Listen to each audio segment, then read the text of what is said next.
Welcome to Wagons of Steel. It's a party and everyone's invited. In this video I have some good news. We finally got our race car program back to where we want it.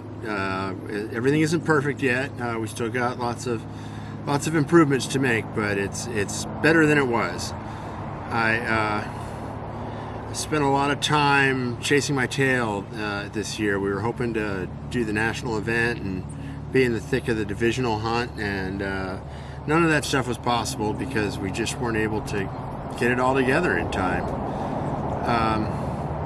Basically, the short version of what happened was we took some time off, and during that time we put together another motor for our project with the help of Terry at Bryant Machine. Terry owns Bryant Machine. Terry is Bryant Machine. And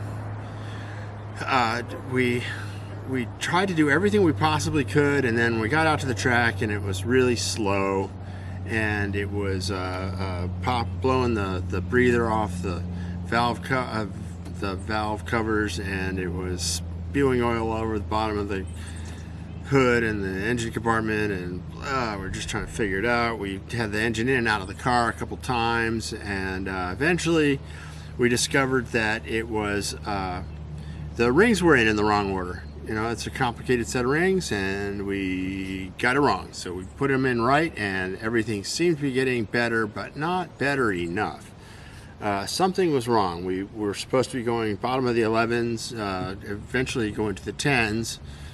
It's a heavy car, so that's pretty fast, actually. It's a 4,000-pound car. So anyways, we went out to the track, and once again we were going too slow. After we put it all back together again, and it sounded so good, we're really just beating our heads like, what the heck could it be? And then we figured it's got to be the cam positioning. We're gonna have to retard the cam maybe, or oh man, the car's out at the track, and we're at the point now where it's like, well, it's out there, it costs so much to be there, so we might as well do it at the track. We figured it'd take a couple hours, had to take the radiator out, pull the harmonic balancer, the timing chain cover, all that shit, and then rotate the cam back 4 degrees maybe. But then, in a moment of brilliance, we decided to ask somebody who really knows what the hell they're talking about. Terry does, but we also wanted to ask Steve Wan, who happens to be a friend of ours, who actually runs the fastest max wedge race car in history. And he currently runs it. It's Mr. 413. It's a 62. It's an awesome car if you ever have a chance to watch it. So we asked him, like, what position is the cam supposed to be in, and he told us, and it was 108 to 108.5, which is exactly where it was. So whew, we don't have to do this horrendous, take everything apart of the race car at the racetrack, which we've done before, but it's really, you're pushing the envelope of fun when you have to do that kind of crap. And so on the one hand, it was relief that wouldn't have to happen. On the other hand, it was like, well, what the hell could it be?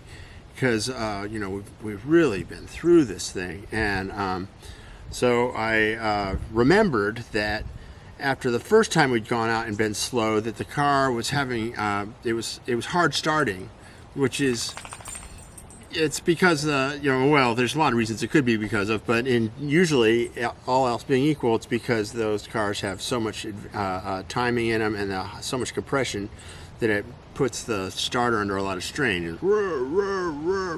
And a solution for that is you put in what's called a start retard. So it retards the timing of the cam through the ignition and makes it spin easy, and then when it fires up, it goes back to its normal timing.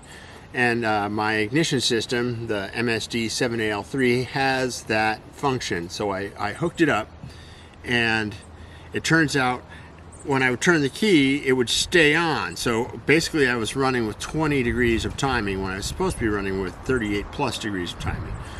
So I unplugged that out at the track, and bing, bang, boom, we're off to the races. We're already at the races, but that was the issue. And so we took it down the track and ran an 11.13. Hallelujah. That's where we need to be. We're heading in the right direction. And 11.13 is, our index is 11.55, so that's 4 under, which is not too shabby, but not what we want. We want to be even faster than that. So we wanted to go faster, but we also need to be scientific. And scientific, you only do one thing at a time. And so the next day we came out and we decided to bump the timing from 38 up to 40. And we did, and that brought the car down to the 11.0s. I have an 11.01 was the best time of the day. After we did that after we decided that that would be all we would do. There's some more things that we can do, but we wanted to just leave it there because the car seemed consistent and happy. And there was a race on. It was the first Northwest Class Racer race. I made their t-shirts and did their logo for them, and they're a really nice bunch of folks, and you know, they're all my buddies in class racing, stock and super stock up here. So I wanted to race and not mess around with the car anymore, so I left it alone, and I got to the 4th round. I was a semi-finalist, got some cash and had a great time. It was really good to be successful at the track again. I also signed up for Pro so I'd get some more runs. It's only another $50, and Pro is the one of the bracket classes there that my partner Mike and Steve Ryland are both racing in. And you know, I got a test hit in Pro, and then I went into eliminations, and my opponent, boy, he just treated me like a stepchild. He put a 001 light on me, and that was all she wrote. So I got 2 passes in Pro, but class racing was what I wanted to do anyway, so it was just like more time trials for me. And then Mike went on and won Pro, and that put him in 2nd place overall for the points. So Dr. Big Block is headed towards the last race, down by 55 points on the leader, and if he somehow finds a way to win all the marbles in the leader, who's a friend of ours, Craig, if he manages to lose in the 1st round and Mike manages to get pretty close to winning again, which is all possible, then he'll be the leader, he'll be the points champion at Pacific Raceway. So more power to him. I'll let you know about that in the next video. But in the meantime, we're just going to keep on keeping on. I've got a car show this weekend that I'm going to go to and sell t-shirts here on the island. I do every year.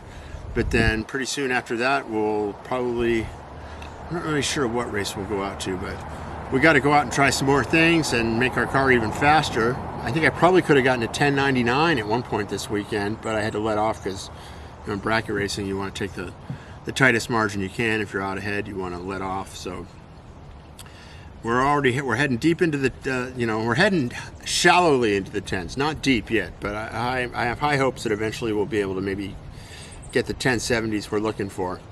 But until then, I'll show you one more video of the outside of the car running down the track, and I will put another video up soon. So thanks for all the help, everybody. Really having a great time, and you know, it is a party and everyone is invited, so come on out and watch us race if you hear we're out there.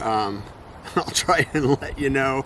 Follow us on Facebook, subscribe, hit that bell, keep on watching Wagons of Steel. Talk to you soon. Bye.